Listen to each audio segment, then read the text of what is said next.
ठीक इसी तरह से पोर्ट कनेक्टिविटी के दृष्टिकोण से अगर बात करें या वाटरवेज के दृष्टिकोण से बात करें, भारत के प्रमुख बंदरगाहों की कैपेसिटी में पिछले 11 साल में 70% से ज़्यादा का इजाफा हुआ है।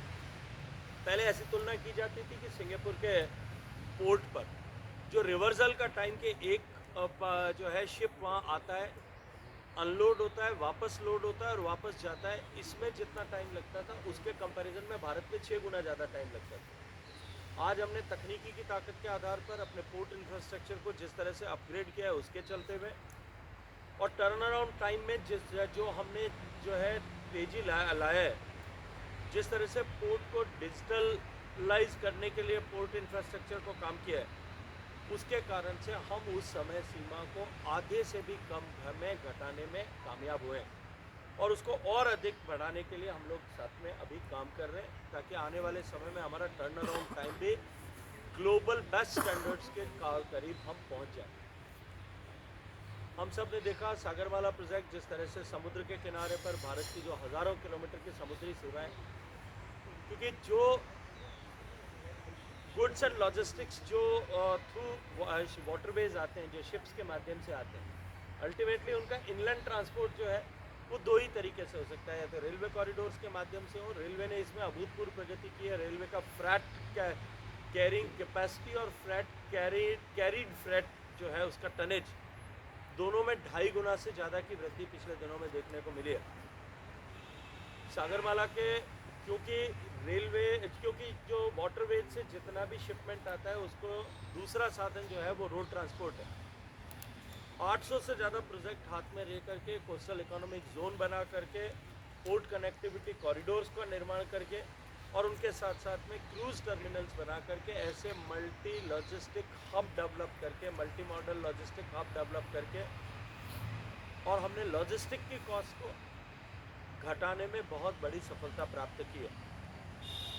इसी क्रम में भारत में जो विशाल नदियों का तंत्र है उसमें इनलैंड वाटरवेज डेवलपमेंट पर भी एक बड़ी प्रगति पिछले 11 साल में हुई है। जहां भारत में एक भी इस तरह का वाटरवे नहीं था, आज भारत में 100 से ज़्यादा ऐसे वाटरवेज को चिन्हित किया गया और उन पर ग्रीन ट्रांसपोर्ट के एक नए युग का सूत्रपात करते हुए उस पर काम शुरू हुआ है।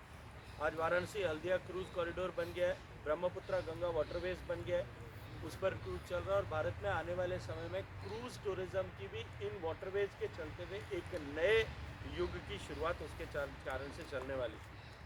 भारत अब एशिया का इमर्जिंग क्रूज टूरिज्म का हब बने। मुंबई, गोवा, कोच्चि, चेन्नई, पोर्ट ब्लेयर और इनके साथ साथ में हमारे इनलैंड वाटरवेज जो हैं उन पर भी नए टूरिज्म पोटेंशियल, क्रूज टूरिज्म का पोटेंशियल खड़ा हो, इस पर हम तेज गति के साथ में काम कर रहे हैं और हमने सफलता प्राप्त की है। पीएम गति शक्ति का 3C मॉडल जिसने कोऑर्डिनेशन, कोऑपरेशन और कोलैबोरेशन, इसकी दिशा में एक बहुत अभूतपूर्व काम किया है। इन तीनों शब्दों के चलते हुए हाईवेज का डेवलपमेंट, रेलवेज का डेवलपमेंट और पोर्ट्स का डेवलपमेंट, इन सबको हमने एक सीमलेस इकोसिस्टम के साथ में जोड़ा है ताकि केवल रेलवेज का डेवलपमेंट नहीं हो अपितु एक ही साथ में। और इसके साथ साथ में अगर हम 3C के साथ में मैं चौथा C अगर जोड़ूंगा तो वो कनेक्टिविटी का भी है। इन चारों को एक साथ जोड़ करके इस दिशा में जो है अभूतपूर्व प्रगति की है। उसके कारण से माल ढुलाई में तेजी आई है, लागत में कमी आई है, टूरिज्म बढ़ा है, प्रिडिक्टेबल लॉजिस्टिक्स है कि आज यहाँ से जो सामान प्रारंभ रवाना होगा वो ठीक इस दिन तक इस जगह तक पहुँच जाएगा। इसको प्रिडिक्ट करने में हमको सफलता प्राप्त हुई है। इसके चलते हुए न केवल व्यापार में अपितु पर्यटन में भी गति शक्ति के इस प्लेटफॉर्म का उपयोग करके जो हमारा इंफ्रास्ट्रक्चर डेवलपमेंट कर रहे हैं इसमें लाभ हुआ है। इस सब जो इंफ्रास्ट्रक्चर डेवलपमेंट हुआ, जैसा मैंने आप सबके सामने कहा कि उसका सबसे ज़्यादा प्रत्यक्ष प्रभाव हमारी अर्थव्यवस्था पर जो दिखता है उसके अतिरिक्त अगर कोई है तो इसका सबसे बड़ा बेनिफिशियरी जो है वो टूरिज्म सेक्टर है। पहला, जैसे मैंने कहा कि उसके चलते हुए यात्रा के समय में भारी कमी आई और उसके कारण से भारत जो है गेम चेंजर बना। इन तीन के साथ साथ में जिस तरह से हमारे एविएशन सेक्टर में जो है क्रांतिकारी बदलाव हुआ, हमारे एयरपोर्ट्स की संख्या बढ़ी, हमारा एयरपोर्ट इंफ्रास्ट्रक्चर आज ग्लोबली बेस्ट इंफ्रास्ट्रक्चर बन गया। आज भारत के एयरपोर्ट्स को अगर देखें तो दुनिया के सबसे खूबसूरत, बेहतरीन और सबसे मॉडर्न एयरपोर्ट अगर किसी देश के पास में है वो भारत के पास में है। और इन सब के चलते हुए भारत में टूरिज्म की संभावनाओं को हर सर्किट में 30% से लेकर के 50% की वृद्धि देखने को मिली है। अमेरिका में और यूरोप, विद इन यूरोप के देशों में ड्राइव टूरिज्म, गाड़ी चला करके ट्रैवल करने की एक बड़ा परिक्षेत्र हुआ करता है। भारत में क्योंकि हाईवे इंफ्रास्ट्रक्चर इतना सुदृढ़ नहीं था, इसलिए भारत में ड्राइव टूरिज्म की संभावनाएं कम थी। बहुत कम बिरले ऐसे लोग होते थे। और मैं पहले बहुत गर्व के साथ में कहा करता था कि मैंने पूरा हिंदुस्तान ड्राइव करके मल्टीपल टाइम्स ट्रैवल किया। लेकिन आज भारत में ड्राइव टूरिज्म बहुत कॉमन हो गया है। गाड़ी उठा करके जब दिल करता है तब लोग गाड़ी उठा करके रवाना होते हैं और कहीं से कहीं भी हज़ारों किलोमीटर की यात्रा बहुत सुगमता के साथ में करते हैं। भारत में आज साथ जो है ये ड्राइव टूरिज्म बनने के बाद में, स्मूथ कॉरिडोर्स बनने के बाद में, कॉरिडोर्स पर नए वे साइड एमिनिटीज़ बनने के बाद में भारत में रोड ट्रिप का डेस्टिनेशन बन करके भारत उभरा है। और भारत के डोमेस्टिक ट्रैवलर्स भी और विदेशी सैलानी भी अब रोड ट्रिप के साथ साथ में कैरेवन बेस्ड टूरिज्म को भारत में प्रेफर करने लगे हैं। ये भारत में कैरेवन टूरिज्म भारत में एक नई टूरिज्म के वर्टिकल के रूप में अब उदित हो रहा है। और देश के लगभग सब स्टेट्स ने अपनी टूरिज्म पॉलिसीज़ में कैरेवन टूरिज्म को अब प्राथमिकता के साथ में चिन्हित किया है। Road infrastructure, rail infrastructure, aviation में ही क्रांति होने के चलते हुए हमारा रिलीजियस टूरिज्म भी आज बहुत गति के से बहुत बड़ा उछाल उसमें देखने को मिला है। केदारनाथ रोपवे, जहाँ पहले 9 घंटे लगते थे, अब 36 मिनट में आदमी पहुँच सकता है। हेमकुंड साहिब रोपवे में, जहाँ पहले 3 घंटे हेमकुंड साहिब जाने में लगते थे, आज जो 3 दिन लगते थे, आज केवल 3 घंटे में वो दर्शन किए जा सकते हैं। द्वारका सुदर्शन सेतु बनने के कारण से लगभग 1 घंटे की यात्रा जो है वो अब केवल 10 मिनट में की जा सकती है। और इस सब के चलते हुए जो हमारे tourist in destination, particular destination की बात कर रहा हूँ, उसमें 300% से ज़्यादा की वृद्धि इसमें देखने को आएगी। मैंने जैसा कहा, नॉर्थ ईस्ट का टूरिज्म रेल, रोड और हाईवे इंफ्रास्ट्रक्चर और एविएशन इंफ्रास्ट्रक्चर बनने के बाद में नॉर्थ ईस्ट पहली बार देश में मेन स्ट्रीम टूरिज्म कॉरिडोर के रूप में अपनी पहचान बना रहा है। क्रूज़ टूरिज्म का विस्तार हुआ है। लग्जरी क्रूज़ भारत में नए इंट्रोड्यूस हो रहे हैं। रिवर क्रूज़ का नई व्यवस्था खड़ी हो रही है। और इंडिया जो है, जैसा मैंने कहा, एशिया का नया क्रूज़ टूरिज्म हब बन रहा है। वंदे भारत एक्सप्रेस ट्रेन के चालू होने के चलते हुए भी भारत के 140 से ज़्यादा हमारे टूरिस्ट डेस्टिनेशन वो direct Vande Bharat train connectivity से जुड़े हैं। उसके कारण से वहाँ भी पर्यटकों की संख्या में भारी इजाफा हुआ है। हॉस्पिटलिटी सेक्टर में बेटर रोड होने के कारण से, चीपर लॉजिस्टिक्स होने के कारण से, फ्लाइट्स बढ़ने के कारण से होटल, रेस्टोरेंट और जो हमारे रिजॉर्ट्स हैं, इनकी संख्या में जो अभिवृद्धि के दृष्टिकोण से अगर मैं देखूँ, मैं एक उदाहरण आप सबके सामने देना चाहता हूँ। ताज ग्रुप ऑफ होटल्स, जिसकी पूरे विश्व भर में पहचान है, मैं सिर्फ एक उदाहरण एक ग्रुप का दे रहा हूँ, ऐसा सभी की लगभग ऐसी स्थिति है। ताज का पहला होटल जो है वो मुंबई का ताजमहल पैलेस बना था, गेटवे ऑफ इंडिया के सामने। पहले होटल से दूसरे होटल तक पहुंचने में जो है वो 55 साल लगे। रामबाग पैलेस दूसरा होटल हुआ ताज का। दूसरे होटल से फर्दर 100 होटल्स तक पहुंचने में उनको जो है फिर 50 साल लगे। लेकिन आज हर महीने ताज, डेस्पाइट उनकी सारी जो है अपने स्टैंडर्ड्स बढ़ाने के बावजूद भी, हर महीने 3.5 होटल, 3.5 होटल नए जुड़े। मतलब साल में लगभग 40 नए होटल एक साल में ताज ग्रुप ऑफ होटल्स बना रहा है। ठीक इसी तरह की स्थिति मैरियट की है, ठीक इसी तरह की स्थिति रेडिएशन ग्रुप की है। सारी दुनिया के बड़े होटल ग्रुप्स आज भारत में आकर के तेज गति के साथ में होटल्स का निर्माण कर रहे हैं। माननीय प्रधानमंत्री जी के आशीर्वाद से हॉस्पिटैलिटी के इन्वेस्टमेंट को इंफ्रास्ट्रक्चर का दर्जा मिलने के बाद में इसमें और अधिक गति इस क्षेत्र ने पकड़ी है। और क्योंकि लॉजिस्टिक्स आसान हुए, क्योंकि रोड जो है ट्रैवल इंफ्रास्ट्रक्चर में सुधार हुआ, उसका लाभ जो है आज हॉस्पिटैलिटी सेक्टर को उसके कारण से डायरेक्टली मिल रहा है। लास्ट माइल कनेक्टिविटी भारत में एक बड़ी चुनौती होती थी, लेकिन गतिशक्ति प्लेटफॉर्म का उपयोग करने के कारण से लास्ट माइल कनेक्टिविटी के दृष्टिकोण से भी एक जो है नई व्यवस्था भारत में खड़ी हुई दिखाई देती है। आज भारत में टूरिज़्म इन सब इंफ्रास्ट्रक्चर के बनने के कारण से न केवल सुगम हुआ है अपितु सुरक्षित भी हुआ है और टूरिज़्म की डिमांड इसके चलते हुए कई गुना मल्टीप्लाई हुई है। हम सब जानते हैं टूरिज़्म सेक्टर ऐसा सेक्टर है जो सबसे ज़्यादा एम्प्लॉयमेंट का जनरेट करता है। एक होटल का रूम अगर बनता है तो वो डायरेक्ट 10-10 जॉब्स नए क्रिएट करता है और इनडायरेक्ट जो है ऐसा मानते हैं कि 50 जॉब्स क्रिएट करता है। और आज जिस गति के साथ में आज भारत का टूरिज़्म बढ़ रहा है, इस इंफ्रास्ट्रक्चर की क्रांति के कारण से जो भारत के टूरिज़्म को लाभ हुआ है, भारत के डोमेस्टिक टूरिज़्म पोटेंशियल जिस ताकत के साथ में बढ़ा है, मैं निश्चित रूप से ये बात कह सकता हूँ कि आने वाले कुछ सालों में जिस लक्ष्य को लेकर के हम माननीय प्रधानमंत्री जी के मार्गदर्शन में काम कर रहे हैं, भारत का टूरिज़्म सेक्टर एग्रीकल्चर के बाद में सबसे ज़्यादा जॉब अपॉर्चुनिटीज़ क्रिएट करने वाला, एम्प्लॉयमेंट क्रिएट करने वाला सेक्टर बनेगा। आज हमारा 6% का कंट्रीब्यूशन भारत के जीडीपी में टूरिज़्म का है। माननीय प्रधानमंत्री जी ने हमको लक्ष्य दिया है कि 2047 तक हम ग्लोबल स्टैंडर्ड तक 10% तक पहुँचें और टूरिज़्म को 3 ट्रिलियन इकोनॉमी जो है बनाएं। इसके कारण से करोड़ों नए रोजगार भारत में इसके चलते हुए सृजित होंगे।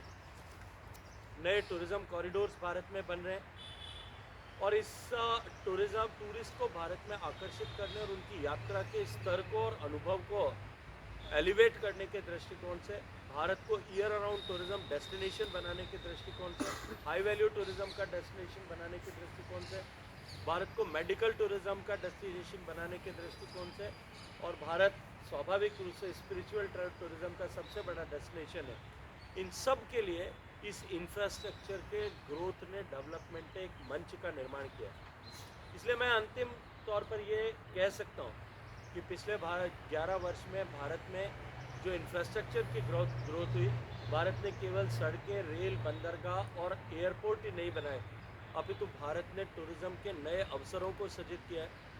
भारत ने इस इंफ्रास्ट्रक्चर की ग्रोथ के चलते हुए भारत ने नए रोजगार के अवसरों का सृजन किया है।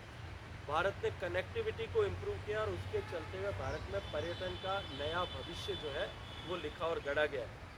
आज भारत से ये संदेश, भारत की इस इंफ्रास्ट्रक्चर क्रांति से ये संदेश पूरी दुनिया को जाता है कि कनेक्टिविटी इज़ द डेस्टिनी। वही आपका भविष्य है, कनेक्टिविटी। वो कनेक्टिव जो डेस्टिनी भारत के हाथ में है, भारत की इस गति में और भारत के आत्मविश्वास में परिलक्षित होती है। मित्रों, इसी क्रम में भारत ने जिस तरह से तेज इंटरनेट का और डिजिटल कनेक्टिविटी का में जो दुनिया के सामने एक मिसाल पेशित की है, जहाँ 2014 से पहले भारत में सीमित इंटरनेट इंफ्रास्ट्रक्चर था, हम इंटरनेट इंफ्रास्ट्रक्चर के लिए जो है टेक्निकली भी और उसके अलावा उसके हार्डवेयर के लिए भी इंपोर्ट डिपेंडेबल थे। आज 5G हमने अपना खुद का लॉन्च किया है। डेटा की कॉस्ट जो है भारत में पिछले 11 साल में 95% कम हो गई। आज हम दुनिया का सबसे सस्ता डेटा हम सब लोग यूज़ कर रहे हैं। 6 लाख गाँवों को भारत नेट के माध्यम से ऑप्टिकल फाइबर से जोड़ दिया गया है। 5G का दुनिया का सबसे तेज़ रोल आउट अगर किसी एक देश में हुआ है वो भारत में हुआ है। और भारत डिजिटल गवर्नेंस और डिजिटल इकोनॉमी अपग्रेडेशन का जो है वो उसका मॉडल उसके चलते हुए बना है। इन सब का लाभ टूरिज़्म को जिस तरह से हुआ, मैं कुछ आंकड़े दे करके अपनी बात को समाप्त करना चाहता हूँ। भारत का डोमेस्टिक टूरिज़्म पिछले 10 साल में उसने कई गुना वृद्धि ऑब्जर्व की। पिछले 1 साल में भारत में डोमेस्टिक टूरिज़्म के टोटल भारत में जो लोगों ने डोमेस्टिक ट्रैवल किया, एक स्थान से दूसरे स्थान से ट्रैवल करके रात्रि विश्राम कहीं करके दूसरे दिन वापस आया हो, डेली कम्यूटर्स को इसमें काउंट नहीं किया गया। और कुंभ में 66 करोड़ लोग जो गए थे उसको इसमें सम्मिलित नहीं किया। उसके बावजूद भी 294 करोड़ भारत में लोगों ने जो है अपनी यात्रा विभिन्न पर्पसेस के लिए यात्रा की और उन्होंने रात्रि विश्राम एक स्थान से दूसरे स्थान पर जाकर के वहाँ रात्रि विश्राम किया, चाहे 1 दिन के लिए किया होगा, 2 दिन के लिए किया होगा। भारत में अगर स्पिरिचुअल टूरिज्म के पोटेंशियल को देखें, भारत की इकोनॉमी ने ग्रोथ की, भारत के जो है इंफ्रास्ट्रक्चर, ट्रैवल इंफ्रास्ट्रक्चर बढ़ा, उसके कारण से भारत की इकोनॉमी ने ग्रोथ की। भारत का ट्रैवल इंफ्रास्ट्रक्चर के बड़ा उसकी सुगमता के चलते और इकोनॉमी की ग्रोथ का मल्टीप्लायर इफेक्ट टूरिज्म पे हुआ। और स्पिरिचुअल टूरिज्म का एक उदाहरण देकर के मैं आपके सामने अपनी बात को समाप्त करूंगा कि जहां उज्जैन के महाकाल के मंदिर में, ये केवल मात्र एक उदाहरण दे रहा हूं, पूरे वर्ष भर में 2012 से पहले लगभग 30 लाख पर्यटक दर्शनार्थी वहां जाते थे। वो संख्या आज बढ़कर के 7.5 करोड़ हो गई। ठीक ऐसी स्थिति काशी विश्वनाथ के मंदिर में, ठीक ऐसी स्थिति मथुरा के मंदिर में, वृंदावन के मंदिरों में, ठीक ऐसी स्थिति जगन्नाथपुरी के मंदिर में, ठीक ऐसी स्थिति जो है वो द्वारकाधीश के मंदिर में, ठीक ऐसी स्थिति गुरुवायूर के मंदिर में, ठीक ऐसी स्थिति जो है वो गंगईकोंडा चोलापुरम के मंदिर में, ठीक ऐसी स्थिति मीनाक्षी मंदिर में, ठीक ऐसी स्थिति रामेश्वरम के मंदिर में, ठीक ऐसी स्थिति केदारनाथ के मंदिर में। इतना गुना वृद्धि अभिवृद्धि जो है भारत के रिलीजियस टूरिज्म में दिखाई दी। अगर मैं विदेशी सैलानियों के दृष्टिकोण से देखूं तो भी भारत में पिछले वर्ष में भारत में कुल आने वाले इंटरनेशनल टूरिस्ट अराइवल वो लगभग 2 करोड़ 40 लाख के आसपास पहुंचा है। अगर मैं फॉरेन टूरिस्ट अराइवल, क्योंकि दो टर्में आप लोगों की क्लैरिटी के लिए बता दूं, इंटरनेशनल टूरिस्ट अराइवल का मतलब भारत में आने वाला हर विदेश से आने वाला हर व्यक्ति, उसमें एनआरआई भी हो सकते हैं, जो भारत के ओसीआईज हैं वो भी हो सकते हैं, लेकिन फॉरेन टूरिस्ट अराइवल में जो फॉरेन पासपोर्ट होल्डर जो भारत में आता है केवल उसी को काउंट किया जाता है। वो संख्या भी बढ़कर के 1 करोड़ 10 लाख को पार कर चुके हैं। और भारत ने पिछले वर्ष में जो इंटरनेशनल टूरिस्ट अराइवल है उनसे जो विदेशी मुद्रा अर्जित की है वो आंकड़ा 2,40,000 करोड़ US डॉलर्स को पार कर लिया। अब ये जो इंफ्रास्ट्रक्चर क्रांति भारत में हुई है, रेल, रोड, हाईवे और वाटरवेज और उसके साथ में एविएशन और डिजिटल क्रांति, भारत ने जिस तरह से अपने वीज़ा सिस्टम को ईज आउट किया, मैं ये मानता हूँ कि आने वाले समय में भारत विश्व के लिए पर्यटन का एक बड़ा केंद्र और आकर्षण बनेगा और भारत की इकोनॉमी में टूरिज्म एक बहुत बड़ा कंट्रीब्यूटर बनकर के खड़ा होगा। मैंने बहुत विस्तार से आप सबके सामने विषय रखा है, आप सब ने बड़े धैर्य से सुना, आप सबका धन्यवाद। हम सब लोग अल्पाहार साथ करेंगे, मैंने भी आपके साथ नहीं किया, आपके साथ कर लूँगा। बाकी मुझे लगता है चर्चा हम अल्पाहार के साथ में कर लेंगे। सर ये 294 करोड़ का तो फिगर दिया सर, जॉन एफ कैनेडी का जिक्र किया 2 बार सर, लेकिन भारत में अभी भी इंफ्रास्ट्रक्चर में मूलभूत कमी है, जैसे कि लैंड एक्विजिशन, और उसके अलावा हाईवे सर अभी 25 किलोमीटर पर डे के हिसाब से बन रहा है, जो 37 मैंने बताया आपको। लेकिन आंकड़ा 2 आंकड़े आ रहे हैं, एक तो जो आपका आ रहा है और दूसरा ये जो हमारी रिसर्च के हिसाब से सर जो 5 साल में सबसे लो है सर। तो जो बेसिक मुझे लगता है अपनी रिसर्च को थोड़ा ठीक करना चाहिए, लेकिन ये मैंने कंपैरिजन आपके सामने रखा कि पहले 9 किलोमीटर पर डे के हिसाब से बनता था, अभी 37 किलोमीटर पर डे के हिसाब से बन रहा है। अगर मैं रोड इंफ्रास्ट्रक्चर में हाईवे इंफ्रास्ट्रक्चर के साथ में रूरल रोड जो 7,80,000 किलोमीटर बढ़ रही है उनको भी जोड़ दूँ तो ये आंकड़ा और कई गुना बढ़ जाएगा। सर तो लैंड एक्विजिशन की जो बेसिक मूलभूत प्रॉब्लम है उसको सरकार कैसे सॉल्व करती है? क्योंकि भारत में लैंड एक्विजिशन, रेवेन्यू और लैंड, ये तीनों